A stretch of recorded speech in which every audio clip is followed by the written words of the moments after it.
Então, bom dia, boa tarde, boa noite. Não sei a hora que vão estar assistindo. Nós estamos aqui com mais um episódio da Comissão de Gestão de Pequenos e Médios Escritórios da OAB, agradecendo primeiramente a nossa presidente, a doutora Ana Basílio.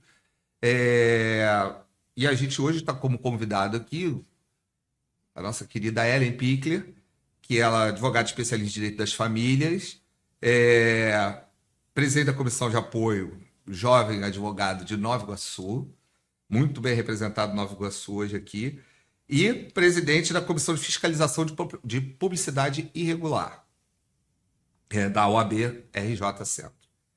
Ellen, muito bem-vinda, registrando a presença do nosso presidente da nossa comissão, Antônio Barça. Ellen, fala um pouco para a gente sobre a sua comissão. Qual a função, qual a finalidade? Primeiro, queria saudar essa comissão e agradecer pelo convite. É uma honra estar aqui participando do podcast. Bom, gente, apesar do nome ser Comissão de Fiscalização de Publicidade Irregular, o nosso objetivo com a comissão não é apenas fiscalizar o advogado que faz a publicidade irregular. O nosso principal objetivo é instruir o advogado, é educar o advogado em como se deve fazer a publicidade. Apesar da gente receber denúncias, né, de colegas relatando irregularidades na publicidade de outros colegas e encaminhar, se for o caso, a corregedoria, a apurar e educar, primeiramente, antes de tudo, antes de encaminhar para a corregedoria, educar esse advogado que está infringindo alguma legislação, né? Tanto do Código de Ética como do provimento de publicidade. Nosso objetivo principal é que todos tenham acesso à publicidade como deve ser. Então, hoje, o que a gente tem assim como um critério? Como é que a gente diferencia hoje o critério informativo e do critério de captação? Bom, o conteúdo informativo, ele é aquele conteúdo que educa a audiência, simplesmente, que não tem o objetivo direto de angariar aquele cliente. Então, eu sempre indico as pessoas fazerem o conteúdo mais informativo possível, óbvio, numa linguagem clara, né, e acessível ao público. E aí, assim, Barça, a gente nota, a gente comentando aqui um pouquinho antes do nosso episódio, de começar o nosso episódio, a gente nota que os grandes escritórios hoje, eles fazem pouco menos publicidade em redes sociais, mais estáticos, e os jovens, os médios e pequenos escritórios, com a ânsia de angariar clientes, porque estão chegando no mercado, eles publicam muito. E aí, o que você tem para me dizer desses deslizes, desses erros aí que eles não podem cometer, né? Qual a orientação aí da tua longa caminhada de escritório? Tudo bem, Luiz? Estou muito feliz de estar aqui com vocês, estar aqui com a Ellen. A CGPME, a Comissão de Gestão de Pequenos e Médios Escritórios, tem um trabalho muito legal e a gente quer usar esse espaço do podcast para essa aproximação. Veja bem, Luiz, Ellen, um dos maiores erros que eu percebo é essa misturar conteúdo jurídico com captação.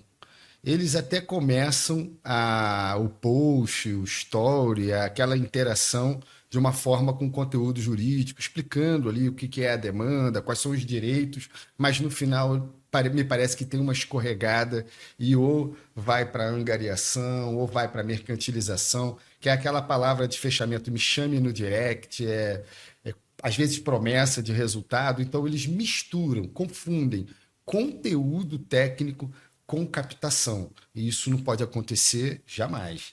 Ou chama para o litígio. Indução ao litígio, ou qualquer outro tipo de forçação ali para que você seja procurado, para que você seja abordado após aquele conteúdo, né? Uma chamada indevida. Hoje, como você vê, quais os dois principais motivos hoje de atuação hoje na chamada? Divulgação de resultado, promessa de resultado e divulgação de valores de serviço. Consultoria gratuita, faço divórcio por X reais, é o que mais tem acontecido Sim. as autuações Sim. na fiscalização. Essa questão da divulgação de divulgação de resultados próprios é bem duvidosa, é bem questionável, né? Bem questionável, porque a tese, né, que o provimento vedou esse tipo de divulgação é porque a partir do momento que você divulga uma sentença favorável, aquela pessoa que está assistindo acredita piamente que se ela te contratar, ela vai ganhar. Então é como se fosse uma promessa de resultado, ainda que você não esteja prometendo diretamente. Todos estão ganhando comigo. Pois é, Né? é essa impressão que dá.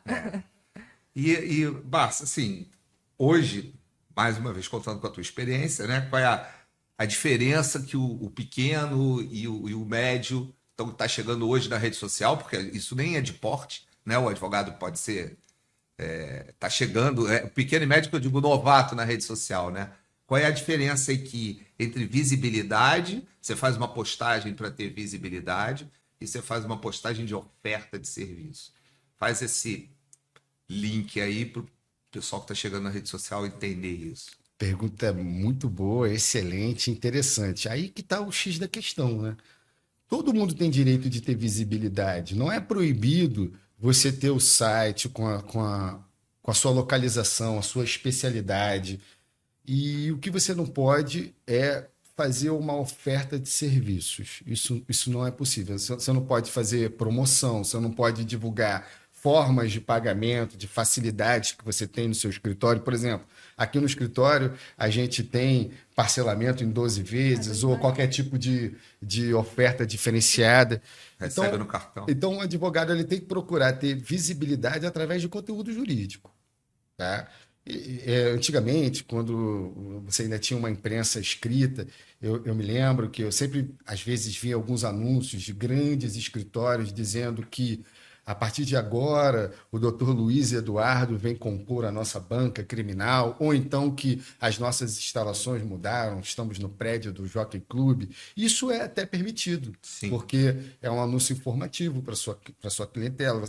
Claro que traz visibilidade. Agora, a oferta de serviço, jamais. Então, para que a gente consiga avançar nesse ponto, eu entendo que, ao invés de focar na oferta, foca na solução. Diz... o que você pode resolver para aquele cliente em tese, né? Porque o seu conteúdo nunca pode ser também dirigido para um cliente que você quer. É conteúdo informativo, técnico, jurídico.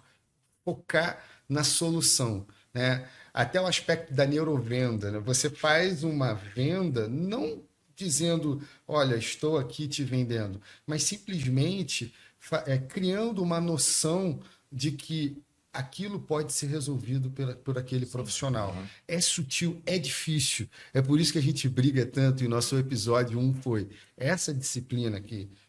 Para mim, isso é gestão jurídica, o marketing jurídico, a publicidade está dentro do marketing jurídico, a publicidade. A gente tem que levar isso para o ensino jurídico lá na graduação. Essa é a nossa briga. Porque a gente sai realmente sem saber fazer isso. Isso é da alçada dos profissionais de marketing. O profissional de marketing também não entende o marketing jurídico, porque ele é atrelado a todas essas vedações.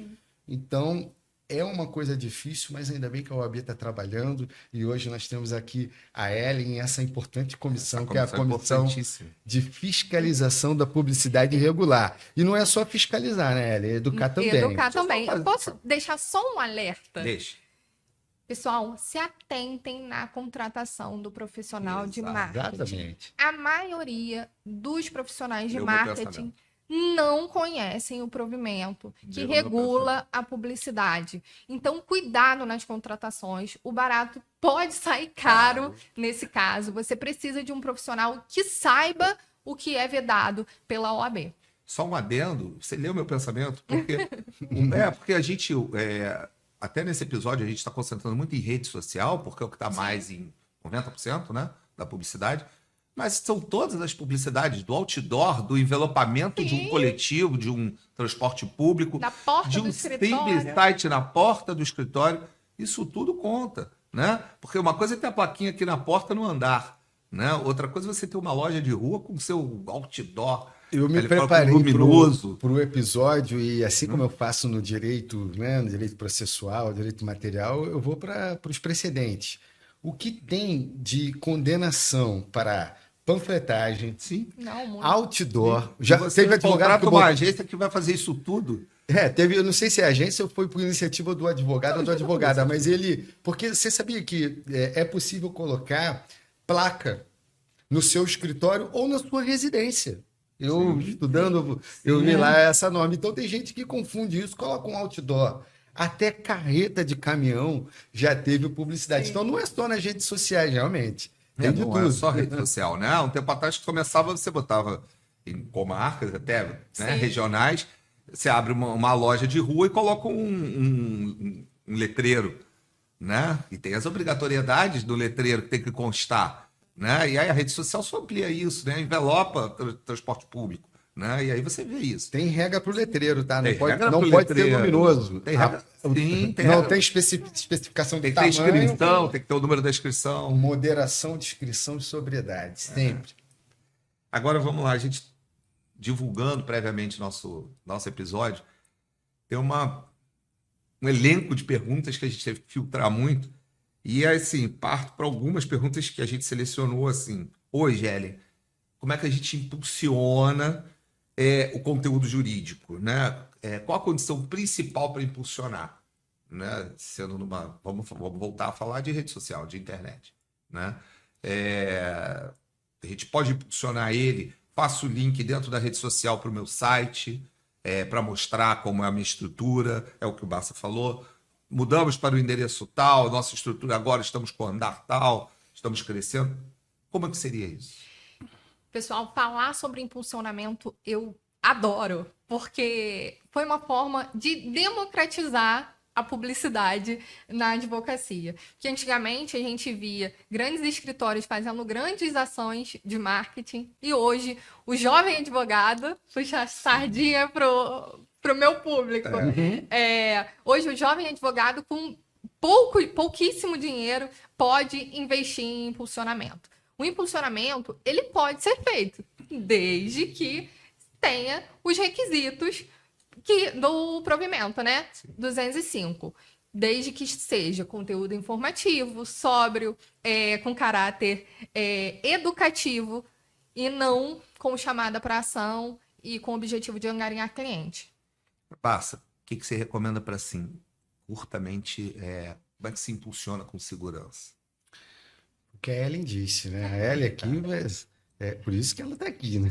Por isso, para a autoridade. Conteúdo técnico jurídico, né? Sem esquecer da moderação, da sobriedade, nunca visando captação, angariação ou mercantilização. Então, como que é isso? Dizer o que tem que ser dito tecnicamente, né? Qual é o direito, como que aquilo é interpretado no tribunal, quais são as dificuldades do Conteúdo jurisdicionado. informativo. Conteúdo informativo. Às vezes, elucidar o jurisdicionado, né, o interessado naquele assunto, de que essa é a norma. Mas quer ver um problema? A prova do direito. Eu tive um professor que sempre dizia: direito é prova, direito é prova. E eu odiava escutar aquilo. Hoje, o que eu mais falo com meus clientes: direito é prova. Então, às vezes, um conteúdo... Olha, a dificuldade que você vai ter de provar é assim, mas existe uma solução. Ou seja, você vai estar transmitindo autoridade, o conteúdo é técnico e não está, de forma alguma, induzindo a litígio. No momento que você cria uma landing page e você trabalha ali na dor, olha, você tem que entrar com ação porque a operadora de saúde só vai fazer através, pressionada por liminar, você já perde um pouco a passada e já peca. Então, foca sempre no conteúdo meramente informativo, técnico, jurídico. E Ellen, o que você me diz daquela famosa barrinha embaixo do post? Contacte agora, fale comigo, Não pode. WhatsApp. Gente, nada impede que vocês tenham um link para o seu WhatsApp no seu perfil. você só não pode sinalizar esse link. A pessoa tem que te contatar por livre e espontânea vontade. Não porque você está com um letreiro enorme, Então, um post piscando. o melhor é aquele post remeter para bio. Exato. E da bio a pessoa faz o que ela quiser. Exatamente. Ou não remeter para Ou lugar não nenhum. remeter para lugar nenhum. Porque se o seu conteúdo, de fato, atingir o público que você quer atingir, mostrar para o seu cliente que você resolve o problema que ele tem, ele automaticamente vai procurar o seu contato no seu perfil. Você não precisa falar.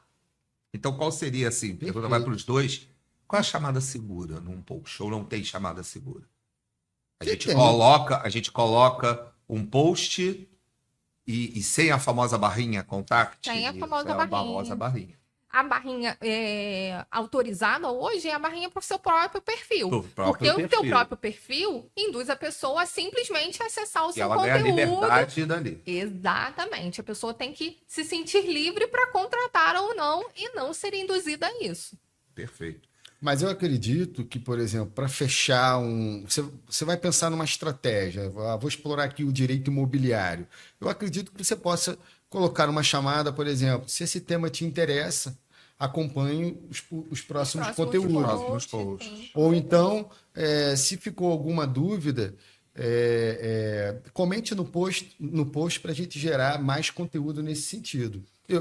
Enfim, você chamar a pessoa para interagir com o conteúdo, para elucidá-la, eu acho que é uma alternativa. É uma alternativa andando bem por ali, sem escorregar na indução para o litígio. A gente já falou aqui um pouquinho, rapidamente, mas só para ficar bem firme, falar a vitória, comentar a vitória, o sucesso da decisão, colocar a decisão, né? Expor o cliente nem se fala, óbvio que não, mas mesmo não expondo o cliente, totalmente vedado.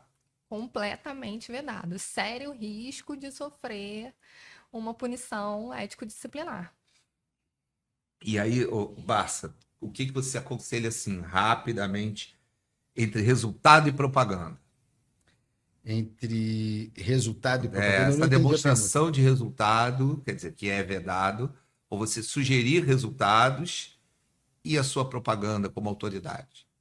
O que você sugere, né? É muito difícil, né? Por exemplo, como fazer para um advogado que tem mais de 10 anos de profissão e nichou bem a sua área de atuação e realmente ele tem um índice de aproveitamento muito grande. Ele não vai poder explorar isso em dados, mas numa conversa com o cliente ele até poderia, né? Entrando aqui em elementos de neurociência, você explica para o cliente, olha, sem indução a um caso concreto, sem usar um caso concreto como vitrine, né? Ele poderia demonstrar a autoridade dele, olha, eu faço isso há muito tempo, nós temos 20 anos de experiência, já atendemos a milhares de clientes, o índice de aproveitamento nessas demandas é elevadíssimo, eu tenho aqui uma estatística de 80%, porém, cada caso é um caso, e eu não posso prometer esse resultado para você. Eu acho que quando você fala isso para o cliente, vou até sair um pouco da publicidade, mas que eu não vejo muito como fazer essa publicidade, né, sobre isso. Mas falando sobre isso, você transmite autoridade, né? Sim. Então, não pode prometer resultado nunca, né, Luiz? Claro. Você vai atingir a autoridade, eu acho que com constância, como a gente estava conversando aqui. Então, eu acho que assim, se vocês concordam, perguntar para os dois, antes de postar, você tem que fazer um filtro, né? Do que é uma autopromoção, do que é um informativo, né? Tem que ter essa consciência para você não cometer sérios alguns deslizes, né? Você tem um filtro? Eu tenho. O meu é só transmitir autoridade e atualização. Esse é o meu que eu uso. Eu mexo bastante no meu conteúdo. Se vocês me acompanharem nas redes sociais, eu acredito que pessoas se conectam com pessoas. Sim. E que se eu só postar o conteúdo jurídico, eu não vou ter público. Então, eu acabo mesclando um pouco com a minha vida pessoal e profissional. E o que muita gente tem dúvida é se você pode, de fato, mostrar a sua rotina na advocacia. E mostrar a sua rotina na advocacia é uma forma de gerar autoridade, mostrar que você está Sim. chegando no fórum para uma audiência, Perfeito. é a rotina, você não induz ninguém a nada Sim. e você não está cometendo infração ética nenhuma. Então eu tenho esse costume de demonstrar Muito minha bom. rotina Muito nos bom. A maioria. stories. E no feed eu mesclo um pouquinho com vida pessoal e conteúdo sempre informativo. Isso é uma teoria de marketing. É. Uma coisa que ninguém faz, né? Os palácios da justiça suntuosos, né? Aquela coisa. Ninguém nunca explora uma obra de arte. Eu estou aqui no tribunal, no Centro Cultural da Justiça Federal, que é um lugar aprazível. Vocês já tomaram. Ninguém explora essa experiência, né?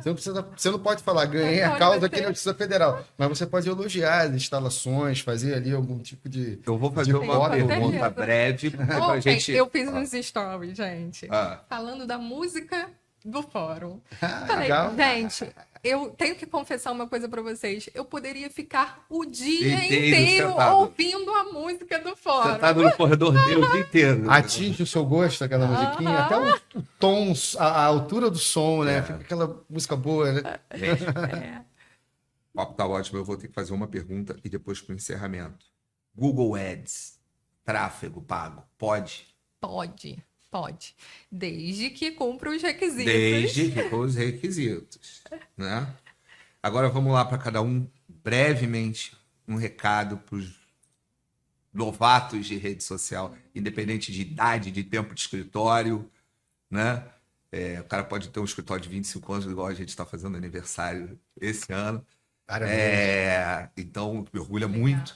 E a gente é novato em rede social, né? Qual o recado final? Rapidamente. Primeiro a Ellen. Ele fala. Publicidade não precisa de alarde. É constância, é conteúdo bem feito, estratégico, com informação, instrução para a sua clientela.